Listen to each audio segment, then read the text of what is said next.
Hello everybody, good evening and welcome to the United Stand. This is your latest Manchester United news as we talk Erik ten Hag's transfer priority into January and the summer. We'll also be talking about what is a very exciting time now because you know what, the World Cup is over. I mean, well done to Argentina. We've obviously got another World Cup winner with Martinez as well. Didn't get on the pitch, did he? But still a World Cup winner. Probably should have been starting, but it didn't matter at the end of the day.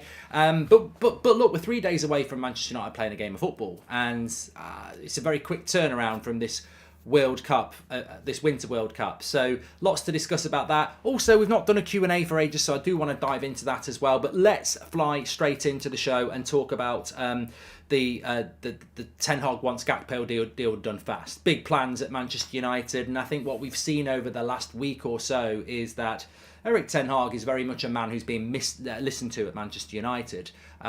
Whether it's his, belief that we can still move for De Jong, or his desire to move for Jude Bellingham in the summer, or his excitement about new owners coming in and the investment that could bring. He's certainly a manager that's in a strong position because, let's be honest, the Glazer ownership is going to change. That means the CEO might change, the director of football might change, but the manager's probably not going to change. So the manager, Erik ten Hag, is in a very strong position at the moment, and he certainly speaks like he's in a very strong position. And one thing we didn't cover this morning when we were talking about what Simon Stone said about Jude Bellingham and Frenkie de Jong is that Simon Stone has also said that Erik ten Hag's transfer priority right now remains a striker. And that is a very focusing point to make because, yes, it would be nice to get back into the race for Bellingham or De Jong in the summer. Maybe it's pie in the sky, but it would be nice to do that, especially if we've got new owners. But the transfer priority remains, in 2 weeks' time, the January transfer window and a striker. And that's what we're going to talk about. Because Kev's in the chat saying evening to Sally. Evening to everyone who's watching, by the way. Make sure you smash a like on the video.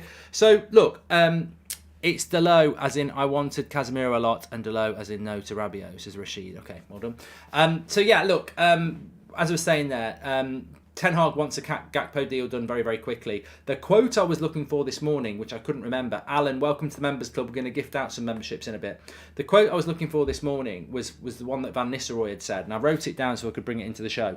It comes to a time where you can't say no anymore. And that's a direct quote from Ruud van Nistelrooy, the PSV manager. It comes to a time when you can't say no anymore. Now, I don't know whether anyone read it this morning. It was from the journalist Mullock, so his Daily Mirror. Now, he was saying, I don't know how accurate this is because this is in an article. He was basically saying that PSV need to cash in now to avoid heavy financial losses. And that actually PSV were pissed off and sacked their technical director, I forget the name of him, because they didn't move Gakpo away in the summer, and that PSV are, in a bit of a financial crisis. Now, I've never heard that before. I don't know how true that is, and I just wonder that the way PSV have spoken quite openly about doing a deal in January for Cody Gakpo, maybe there is an underlying financial reason why they're looking to do that. I mean, we had Marcel Brands last week, who is the director of football, saying that the Anthony deal was ridiculous and wasn't reflective of the market, and yet there they are trying to sell a player to potentially Man United, and you'd think they'd be thinking, well, we can do that sort of price as well. And clearly not. Clearly that the PSV are very open to doing this deal if it's a reasonable offer for Manchester United. We need to stop going for obvious signings, sign more people like Malacia, says Ross Knight, and thank you for being a member for 4 months, Andrew Fletcher as well. PSV will get destroyed in the Europa League after their star boy disappears, says Sean. So look, amazing World Cup final, goals, penalties and performance, says DC. We'll talk about that in a little bit. But on to the crux of what we're talking about. Ten Hag wants this Gakpo deal done and he wants it to be done very, very fast. It is a World Cup transfer and there is no reason why this deal can't be done quickly. PSV clearly expect him to go in January. They don't have their first game until the 7th of January. Manchester United are back playing loads of games, obviously starting on Wednesday. There really isn't any reason, and all eyes will fall on Manchester United here, and this is where Ten Hag's importance really hammers home, because he wants this deal done quickly. Ronaldo is not coming back, as we know. Martial could get injured again at any moment in time. We're really, really short in the attack. Jadon Sancho hasn't returned yet. We'll see what happens this week. So the options are not great.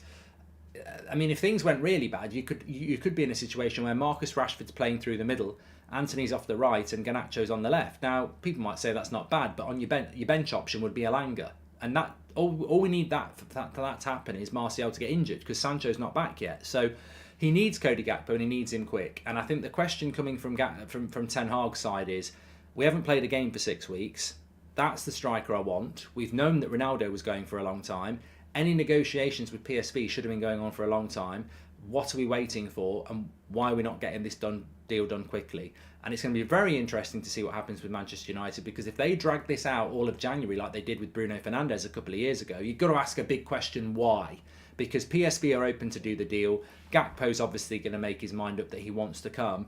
And PSV don't start playing football again until the 7th of Jan. So why would you not get this deal done unless you're going to start, spending weeks trying to negotiate, a fiver off or something like that. So it's going to be really interesting, because obviously in the past it's been under Solskjaer where we've negotiated for a long time. This is a very important signing. And yeah, in the summer we negotiated a long time, but there wasn't any games. This now is absolutely essential that it gets done quickly. And I don't know what people think. I personally think that this deal has to be a sort of deal where, at some point in the next 2 weeks, we get real development, and then, literally first couple of days of January, it's hold the shirt up, deal done. Finally, the Premier League's coming back, says Mateus. And Stephen Rossi with a super chat. Cheers, pal. Says United need to get the deal done quickly to avoid PSV raising the price later in the window, like Ajax did with Anthony. Well, one of the things I did want to talk about this, which is a different angle, because 12 Days of Cantona says Gakpo is a huge gamble to put him up front. And Smoggy, welcome to the members club. I don't think we're definitely putting Cody Gakpo up front, by the way. We've seen Rashford play up front, but that would allow you to play Gakpo off the left. We don't necessarily have to play him up front. He's clearly a player that Erik Ten Hag sees a lot in, and he's clearly the player that Erik Ten Hag wants. World Cup is over. I can't wait for the Reds to play again, says Jude. And I think because the World Cup's over, it's worth just saying this. What did the World Cup do for Cody Gakpo's price in PSV? Not a lot. Not a lot.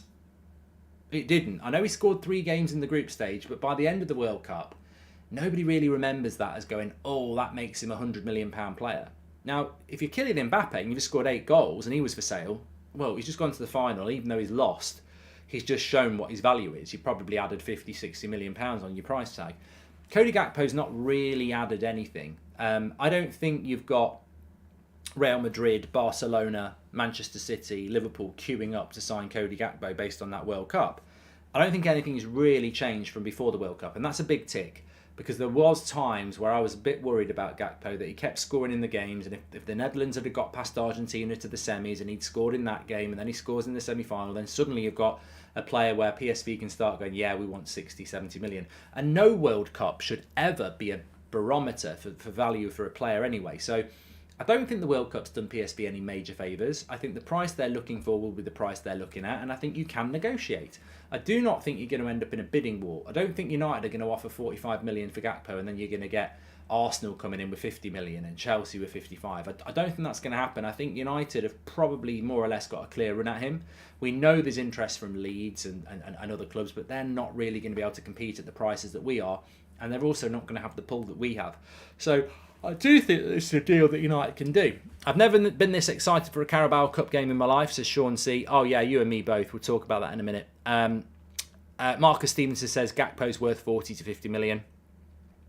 Look, I think with what the reason I mentioned this story this morning about PSV financial issues is that can be a good and a bad thing.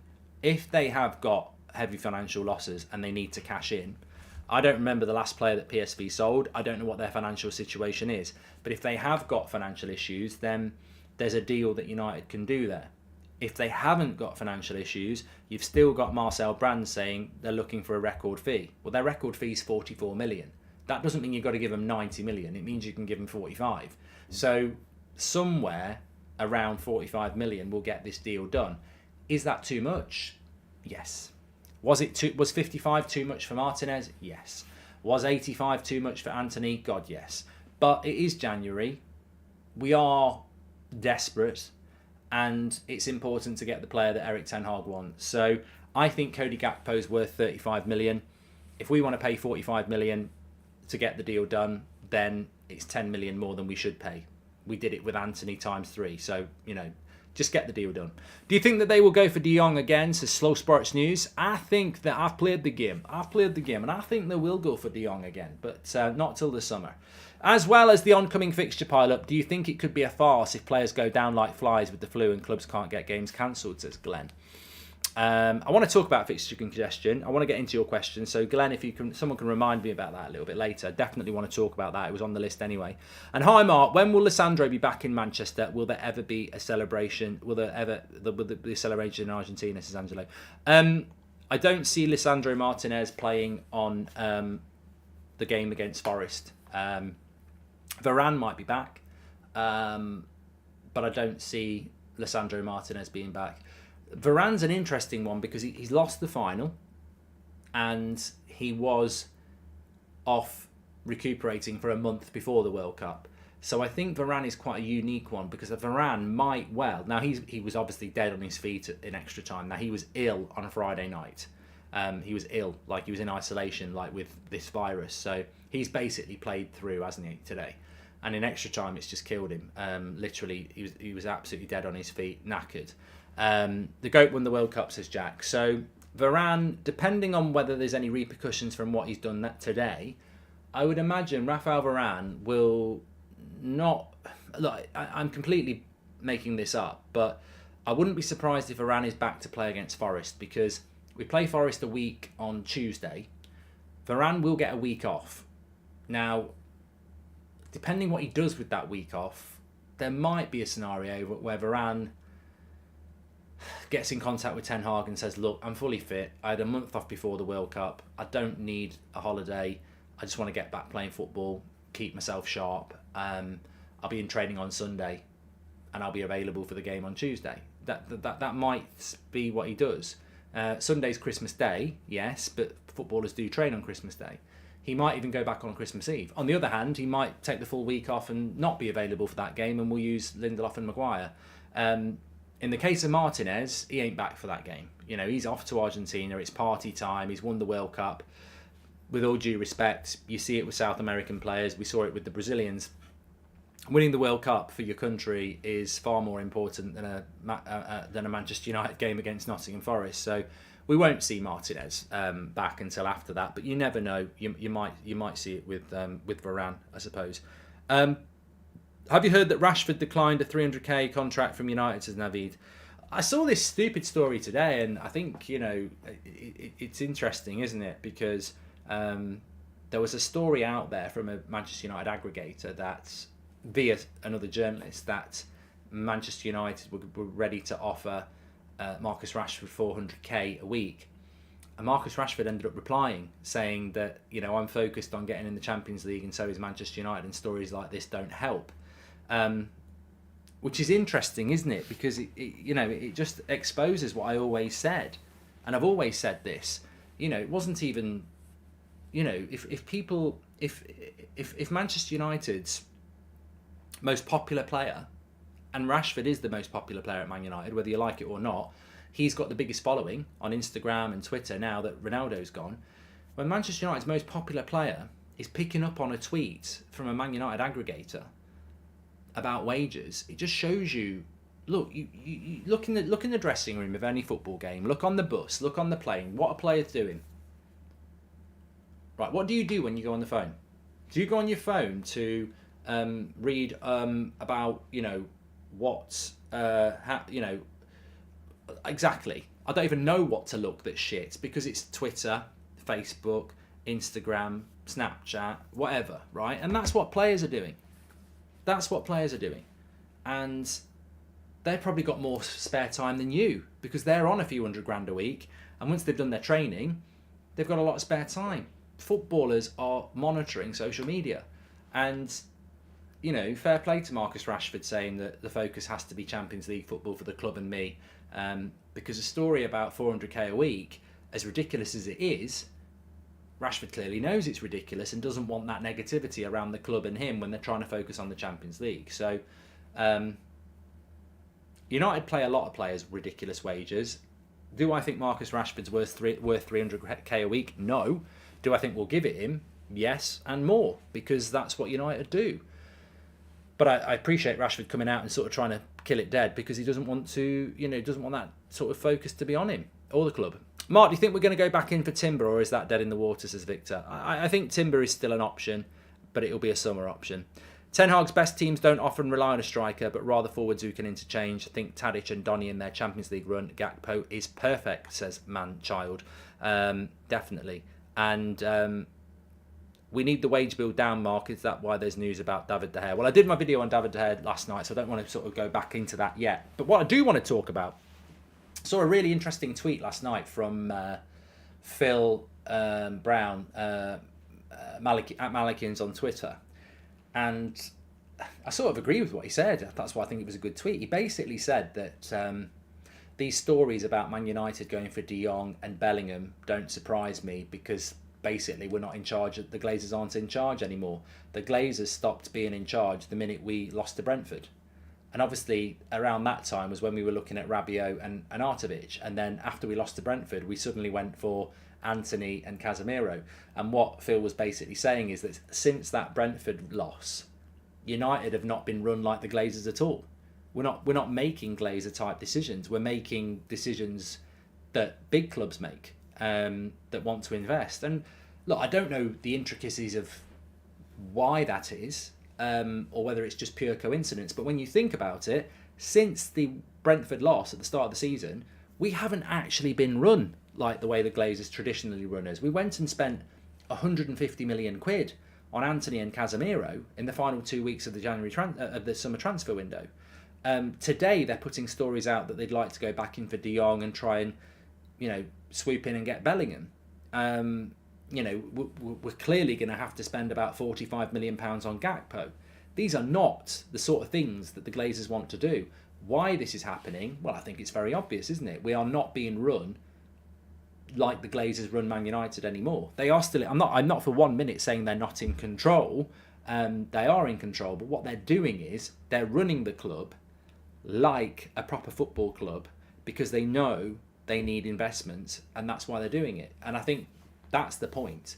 They're finally running the club somewhere near normal, because they're trying to say to people who want to buy the club, look, the club is booming, which, obviously people know that's not the case from the previous thing. Rashford needs to get himself to Paris, says Ollie Roach, and Pulisic is cheaper.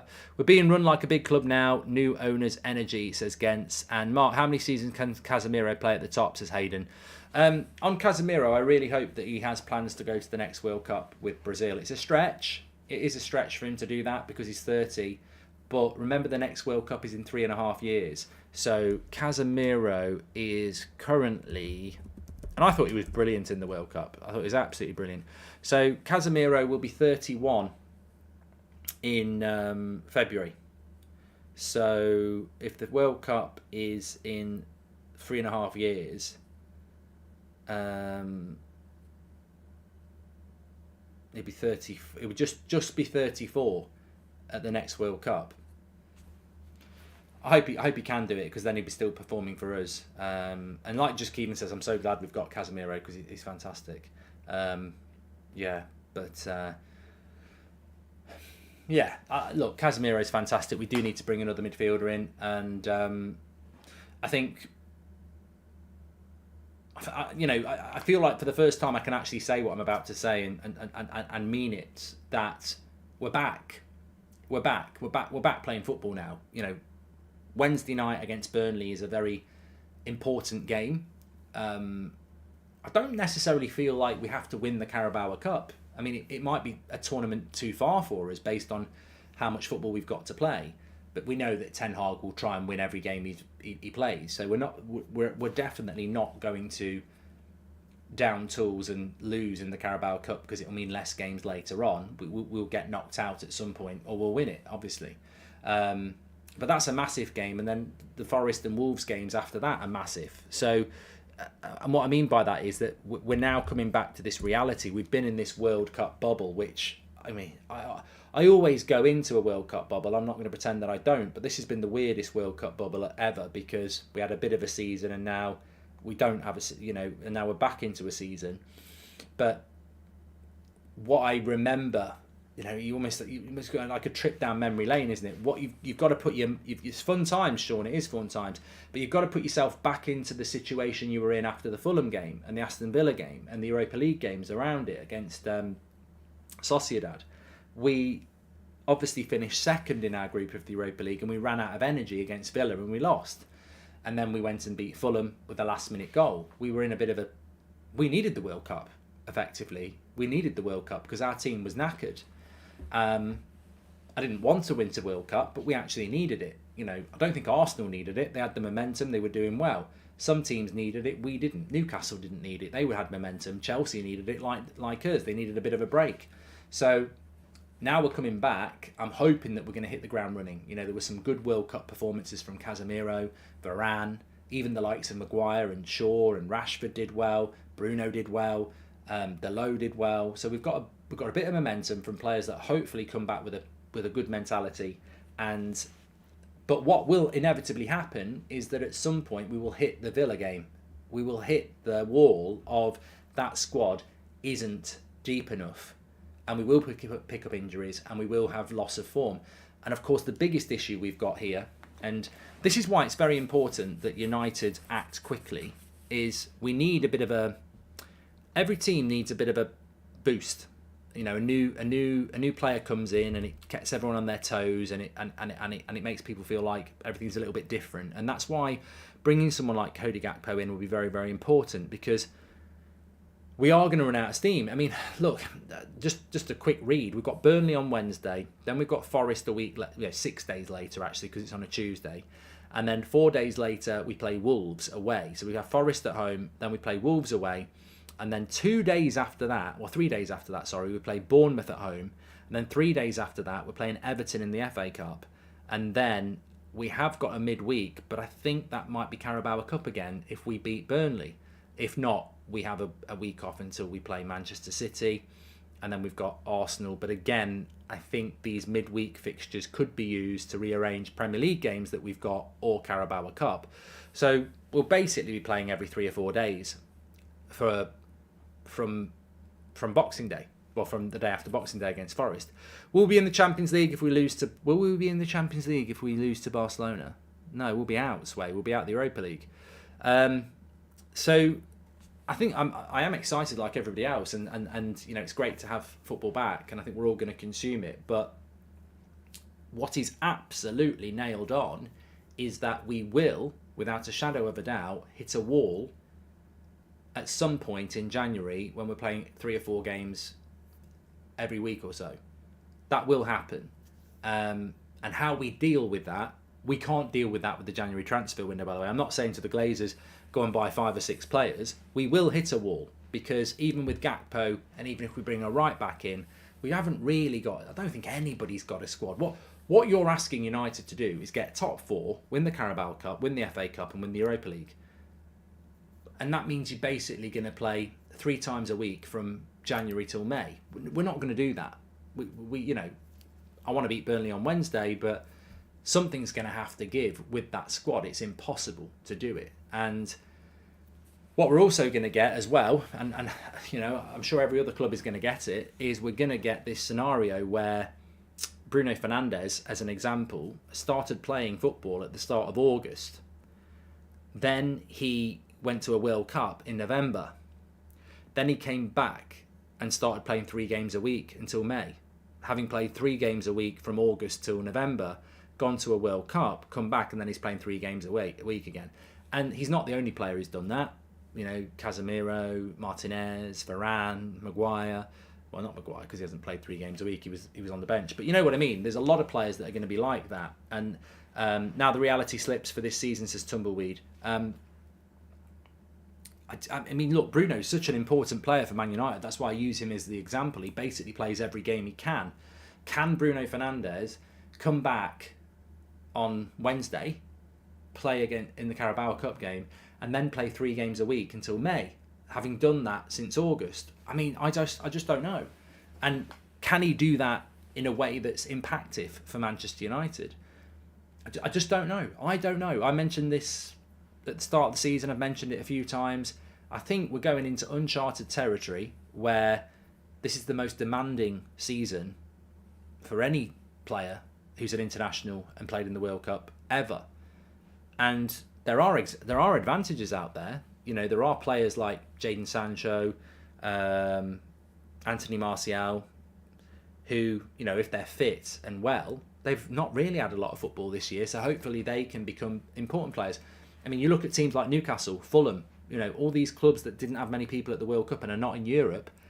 I mean, they could have really good seasons because they could catch. I mean, I was out on Friday night with a Villa fan, and I said, you know, you deserve to beat us at Villa Park, but you were always going to beat us at Villa Park because we'd played on Thursday night. You'd had a whole week off with a new manager, and you just bombarded us with fitness. And there might be opportunities like that. So it's going to be very, very tough, and that's why it's so hard to predict what's going to happen. It's really exciting that we're back, and I think for the first few games we'll survive on pure adrenaline, excitement, and you know, happiness. But of course, after about 10 games back, we'll start to see what we saw with that Villa game, where rotation's key, but can you rotate?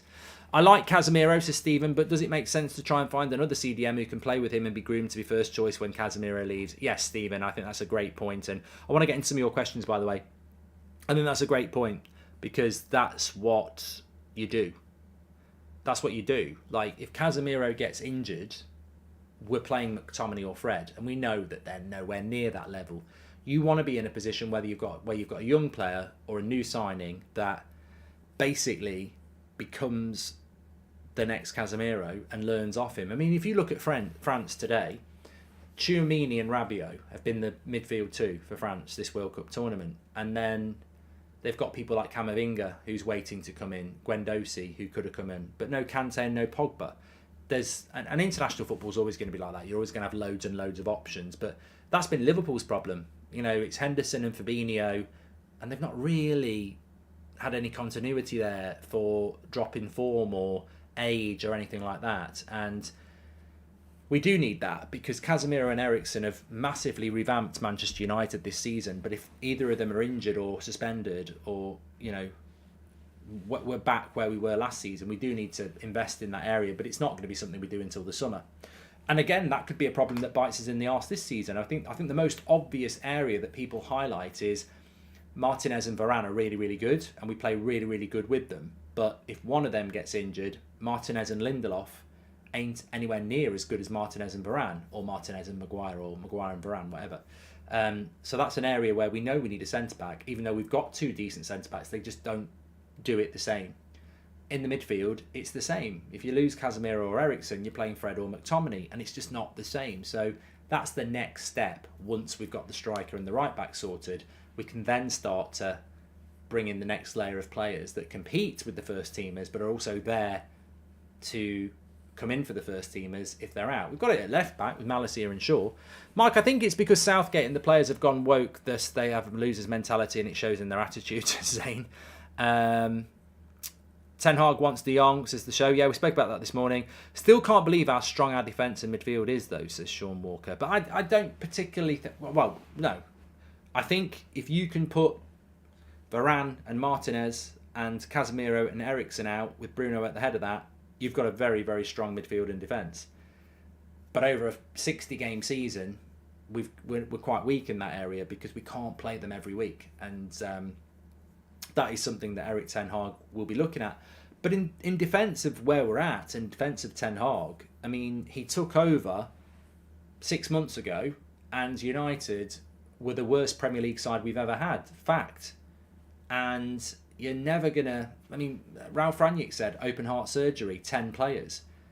He's brought 5 in, so he's not even halfway there yet. And he's not really sold anybody.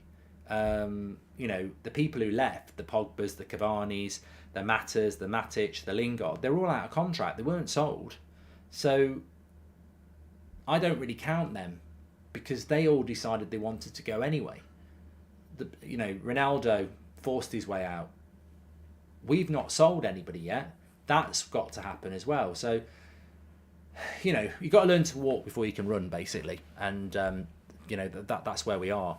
Mark, what do you think is happening between the Canadian striker Jonathan David and United, says Navid? Nothing. We missed the boat on Enzo, says Leo J. Look, I think Enzo Fernandez is a good player, but I've got to say that I do think he's a little bit overhyped comparable to a Jude Bellingham. I think there's a very, very big difference there. And Benfica would want similar money. I'm not convinced on Enzo Fernandez yet. I think he actually does need another year in Benfica. Casemiro with Enzo would have been a world-class midfield pivot, says Zero Blade. Mark, a lot of these players that are in the World Cup that have played well have probably been priced out of a move, says Hayden. I don't think so. As I say, I don't think Gakpo's price has been massively impacted. And who's looking for a move after the World Cup? I mean, it's not like Mbappe's looking for a move in January, is he? And Mbappe's going to cost you a lot of money anyway. I think either Mainu or Iqbal will break into the first team, maybe both, says Atmel. I hope so. I hope so. Mark, which 5 players would you let leave in the summer? Bad Boy says, don't matter who you don't want, you're not United manager, mate. No, I just run the biggest United fan channel in the world, and we spent 7 years debating and having an opinion. So you might be a bad boy, but you're a prat boy as well, because you clearly don't understand what we do on this channel. And it'd be very pointless if someone asked me about Enzo Fernandez and I went, well, I'm not really going to comment on it because I'm not the manager of Manchester United. It sort of wouldn't make the show work. And also, just a little bit of a note to you, bad boy, Erik ten Hag doesn't want Enzo Fernandez either. So it doesn't really matter if you do want him, because Erik ten Hag doesn't want him. Erik ten Hag wants Frenkie de Jong or Jude Bellingham, mate. He doesn't want Enzo Fernandez. So Eric's probably the same opinion of me. Good player, but not what he wants at the moment. Bad boy. Ruben Neves from Wolves. Ruben Neves is going to go to Barcelona, Daniel. So that's where he's going to go.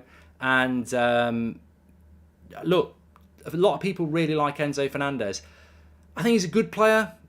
I don't think we're looking at him. I don't think we should be looking at him at the moment. I think we should have gone for him a year ago when Rangnick wanted him.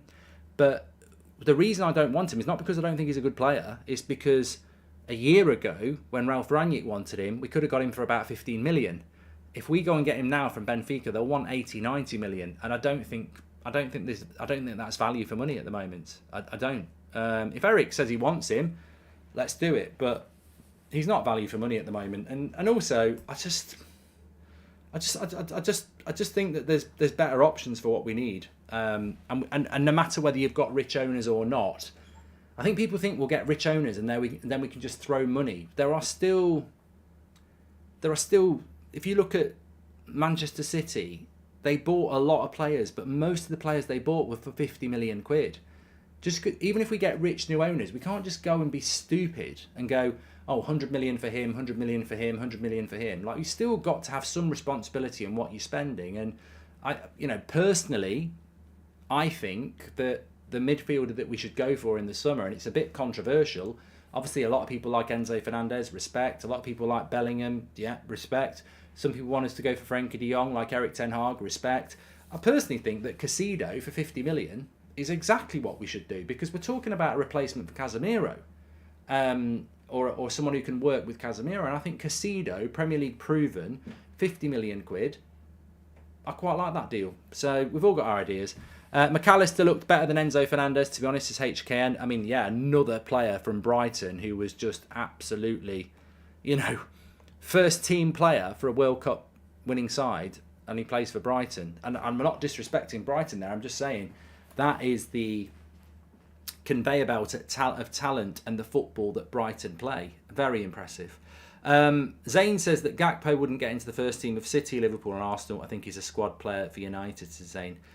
Well, Zane, I don't want to coin a phrase from bad boy, but it doesn't matter what you think. It's what Erik ten Hag thinks. You're not Manchester United manager. But the difference between Pratt Boy and me is that I'm actually talking about a player that the manager wants, not some hypothetical player that people think they'd like that Ten Hag doesn't even want. Ten Hag wants Gakpo. So on that one, Zane, I think we can use bad boy's statement that it doesn't really matter what you think, because Erik ten Hag wants Cody Gakpo, and as a manager, he's my manager, and I trust him. So let's see what happens with it. But look, I don't disagree with what Zane's saying, because a lot of people in the chat say it as well. Cody Gakpo's not the right sort of player. He's overrated. It won't work. Mr. Potter says Gakpo will fail us. Just don't want him at all. I get it. That's the beauty of opinion. Bad boy doesn't realise it, but the whole point of what we do and the whole point of football fans is to have an opinion. It'd be a very boring world if we just went bah and we're sheep to whatever anybody else says. I mean, look at last night. Southgate stays in a job and everyone just goes, bah, great. No, they didn't. A lot of people like myself were furious about it and listed off a million reasons why we were, because it's about opinion. But I understand the reservations about Gakpo. I understand why some people think it might not be a good move. But the underlying current is Erik ten Hag. He wants this player. And look at what Erik ten Hag's done so far. 6 months in, Martinez has been a revelation. Casemiro's been a revelation. Eriksen's been a revelation. For the price, Malacia looks like a really good developmental signing.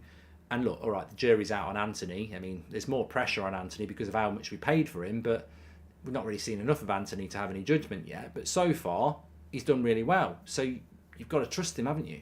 There is no manager out there, by the way. You're not a bad manager because one of your signings doesn't work. I've said this before. Tell me a manager that's got a 100% transfer success rate. There isn't one. Not Pep Guardiola, not Jurgen Klopp, not Jose Mourinho, not Sir Alex Ferguson. Everyone's got a Jemba.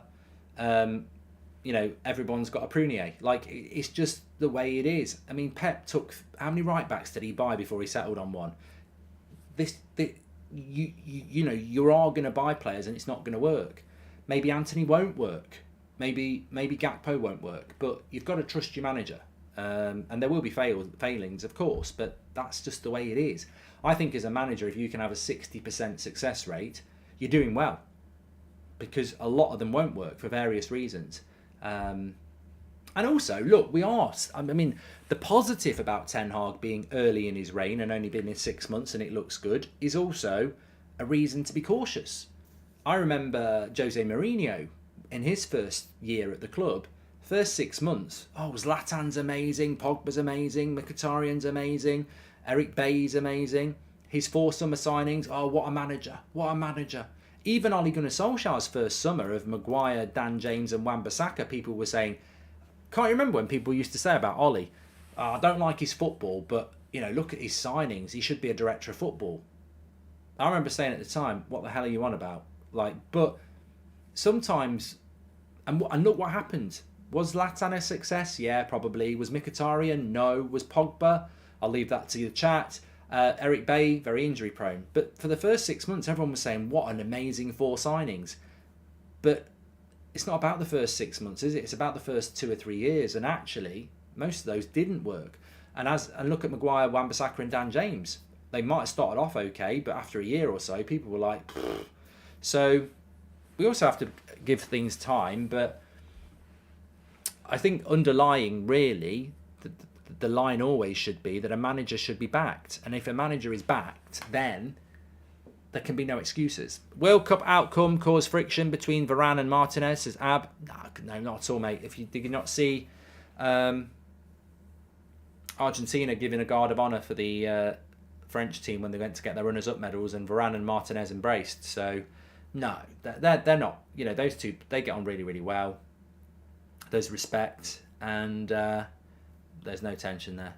Expanding my previous point, but I do think even with no testing, a lot of clubs will be missing lots of players with illness the next few weeks, says Glenn.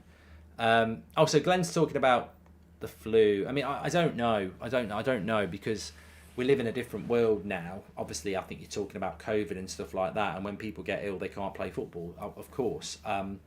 We don't get the daily testing figures or anything like that. I don't know what the situation is. I wouldn't be surprised. I think you might be right, Glenn. I wouldn't be surprised if we started getting a lot of illness. But I don't think people are really testing anymore, are they? So, COVID is definitely still a thing, isn't it? People still obviously are getting it. It's not disappeared. like I said, I think I had it about a month ago, maybe a bit longer than that, but I didn't really test. So, yeah, you might be right. You might be right. I mean, and that would be another problem, wouldn't it? And whether you could get games called off or not would be very interesting. I mean, look, in many ways, this season's been very weird. We've had the World Cup, which was weird in when it was, and that's been disruptive.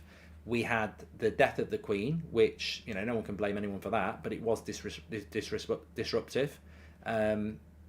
And, you know, we ended up not playing a game for 3 weeks, didn't we, in September? So I wouldn't be surprised if there was another curveball, but we'll have to wait and see.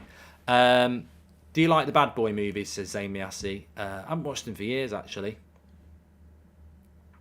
I don't know what happened in the 80th minute, but Mbappe just switched on. Best 10 minutes I've seen in a World Cup, says Sean Walker. I'm sure I've had COVID the last fortnight, but just didn't test, says Lee Berman. And we need to play more as a team. We are too stop-start, more physicality with skill, says Jack. Do you do an OnlyFans, says 40? No, and I wouldn't know how to do it. And nearly said disrespectful, says David. Nearly's not did, though, didn't it? Best chance of a trophy from the Cup this season? Mine is Carabao Cup, says Rodney. I think that's a great question from Rodney, who's one of our members. I mean, this sort of conversation excites the shit out of me now. No disrespect to the last month, but I'm glad it's over. A World Cup takes a month, whether it's in the summer or the winter. And to be honest, by the time it gets to the semi-finals, unless England are in it, I'm sort of ready for it to be over. I enjoyed the final today, but I'm glad it's over now. It's over. No more talk about it. It's gone. And now we can talk about Manchester United and transfers. And all the journalists who've been on the gravy train for the last month are going to have to do some real work now. So, yeah, I'm very excited about it. And when I think about it, you know, I think I might do a video about it maybe Monday or Tuesday night about, you know, sort of, it's more like a pre-season preview again, isn't it? Because it's a half, you know, we've had a break. But I think, well, what do you think in the chat? What do you think is the most realistic thing for us now? What I will say is, if somebody wants to say, will we get top four?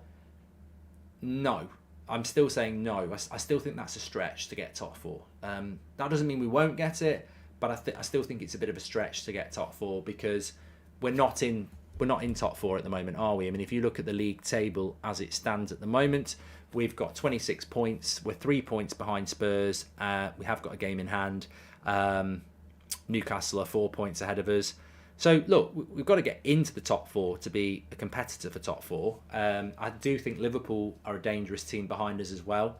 And we've got a lot of games to play. So I think top four is difficult. Europa League's difficult because we've got Barcelona. And I think that'll be a tough game. And by the time we play Barcelona, how many of our players will be tired or injured? That Barcelona game is almost at the worst possible time. About, what is it? Barcelona's probably about 7 weeks from now. So all the World Cup players will just about be hitting exhaustion then. But the Europa League will be very hard to win because we've got an extra 2 games. And you can just tell we're probably going to get a difficult team every round. Carabao Cup is the least priority. I mean, I'd take it over nothing, but it's the least priority. And the FA Cup is the second least priority. I think Erik ten Hag is going to try and win everything. And therefore, that could be quite naive in his first season. But I like the cut of his jib. I like the fact that that's his mentality. The most realistic trophy we've got chance of winning it, it's sad to say, but I think even to win the Carabao Cup, you're going to have to beat Man City or Liverpool, although they are playing each other.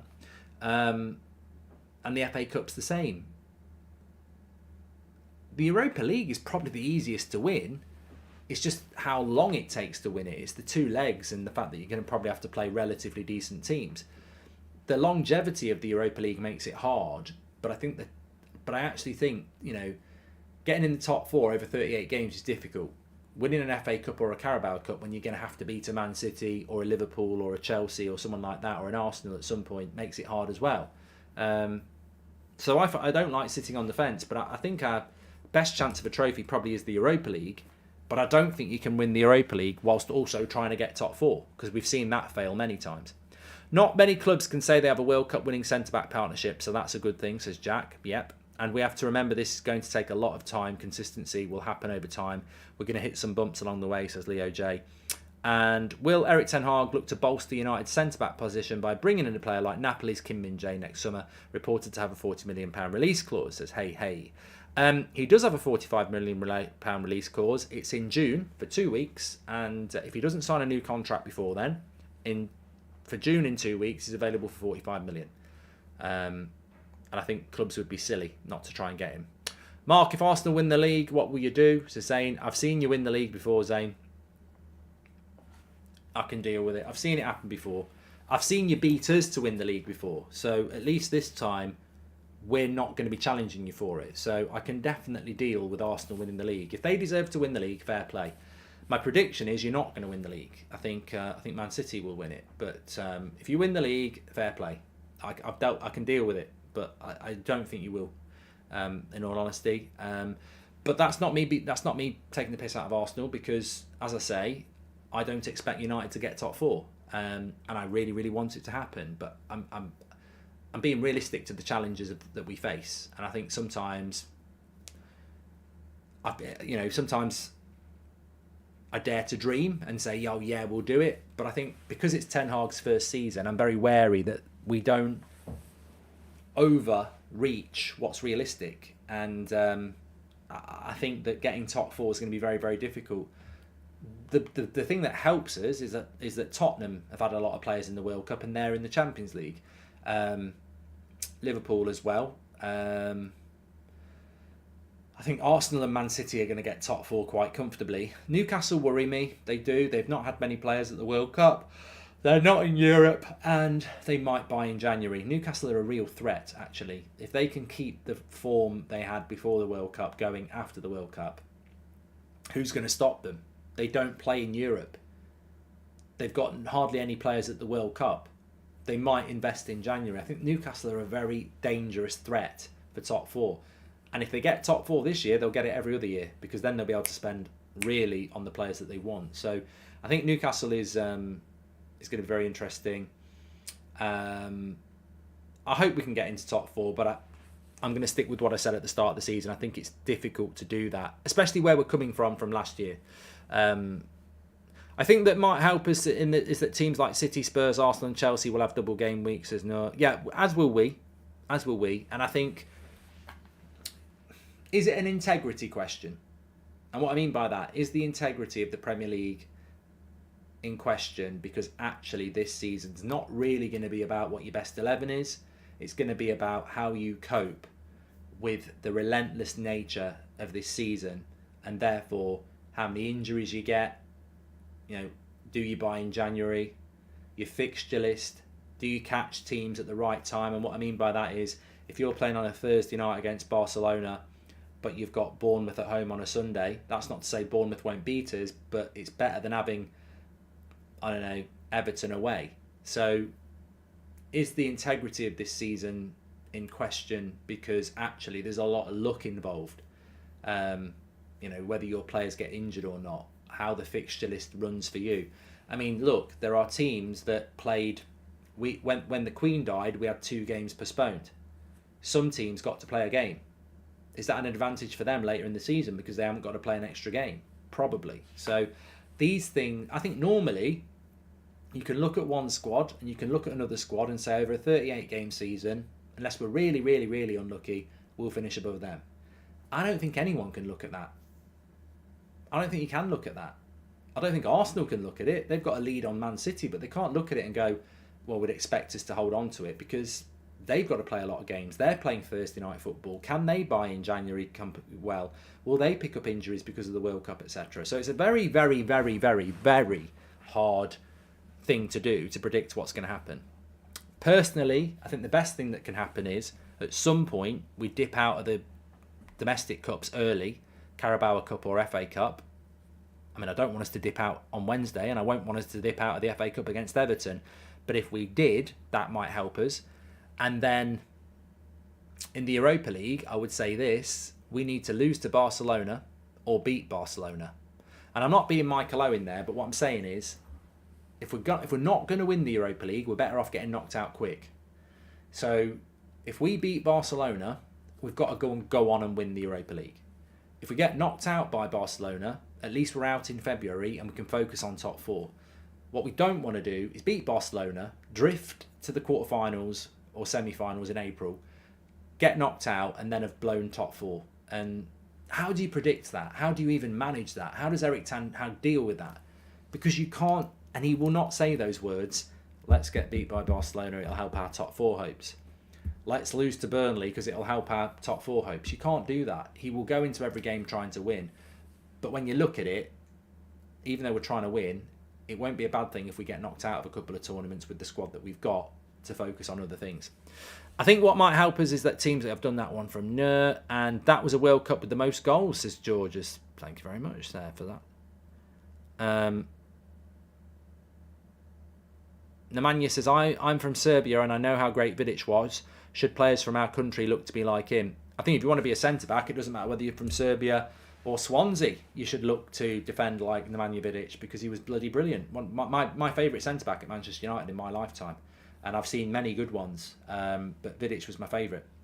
The point you raise about the integrity of the season is spot on. I think the same about with when Ollie got second when teams were playing without crowds. Yeah, well, that's the most no one, no one can ever really moan about that because we'd rather have football than not. But it was a weird season that year when there wasn't any.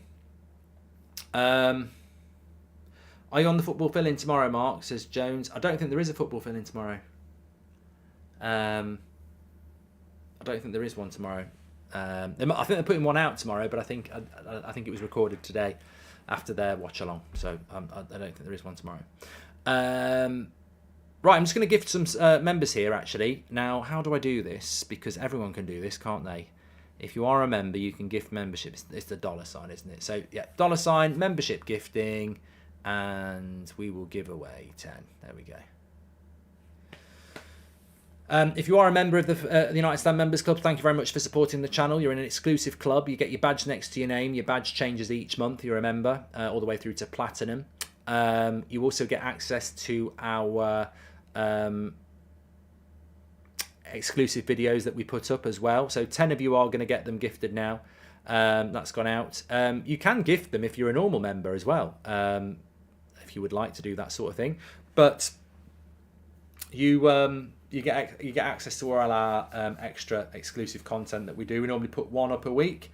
And what did we do? We've got our Christmas quiz coming up this week as well, which will be on the members section as well. So thanks to everyone who supports the channel as a member. Appreciate that. Click the join button to do it. That reminds me, actually, we put something on our community tab yesterday in response to the David De Gea story. And the question was simple. Should United let David De Gea go in the summer? 50,000 of you voted on the community tab. 27% said yes and 73% said no. Quite a conclusive response there from you that David De Gea, 73% of you said should not be leaving Manchester United. So there you go. Let me just get back on my old chat. Here we go. Loading up. There we go. Great. Nash says, keep doing good stuff. We'll always keep watching, dude. Thank you very much, mate. Appreciate that. Is De Jong joining Manchester United? Well, he won't be joining till the summer if that happens. Look, the morning show was very interesting. If you didn't watch the morning show, it's the weirdest Sunday morning show I've ever done. I always say, from being a kid, when you used to get the news of the world and the Sunday Times and all that lot, there is this thing in the media. Welcome to the Members Club, Oliver Holmes, by the way. There is this thing in the media where on a Sunday, they're special papers and they have their own journalists. So Sunday morning papers, you would always get exclusives and stuff because those journalists just work for that paper. So it's always been like that. On a Sunday morning, you always get a story or two about Man United because it's different journalists writing for a different, for a Sunday paper. But this morning was the weirdest one ever because, you've got Simon Stone and other credible journalists talking about Jude Bellingham and Frankie de Jong, and you've got Avram Glazer out in the Middle East talking to people about buying Man United, and it's all credible information. So it was well worth a watch if you didn't see the morning show. Leo J says, I know you don't want him instead of Gakpo, but would you take Depay as well as Gakpo due to how many games are coming? Look, I like Memphis Depay. I've always said that, and I just don't want him as the option because I know it's a cheap option and we shouldn't be making cheap options. Now, if we got Memphis and Gakpo, which we won't, it's fine, but we won't. King, welcome to the Members Club. Thanks for joining. We need the player that Ten Hag wants that's realistic, and the price shouldn't come into it. Now, if Erik Ten Hag wants Memphis over Gakpo, then that's the deal you do. But we know that's not the case because we could have got Memphis in the summer and we didn't. Memphis was available in the summer as he is now. Barcelona wanted him gone in the summer. So we all know if United go for Memphis, it's about price and cheapness. And it doesn't mean it would be a bad deal, but we could have done it in the summer. And obviously he wants somebody else. Thanks everyone for watching. We are back tomorrow. Daniel Graham's a member. He says, I love the United Stand. Well, look, it's a fantastic community and you're what makes it. So thanks everyone for getting involved as always. And I feel like it's been great to do a Sunday night show, but I feel like we're back. I feel like tomorrow we wake up and the World Cup is in the past and proper football, as I call it, Manchester United football is back. We'll be 48 hours away tomorrow from Man United playing a game in a competitive cup against Burnley. Bloody Burnley, and then it's back. So I'm really excited. So thanks everyone for watching tonight. Really appreciate it. We'll be back with the morning show at 10 o'clock tomorrow. Smash a like on the video, and we'll speak to you soon. Take care, everyone. Take care.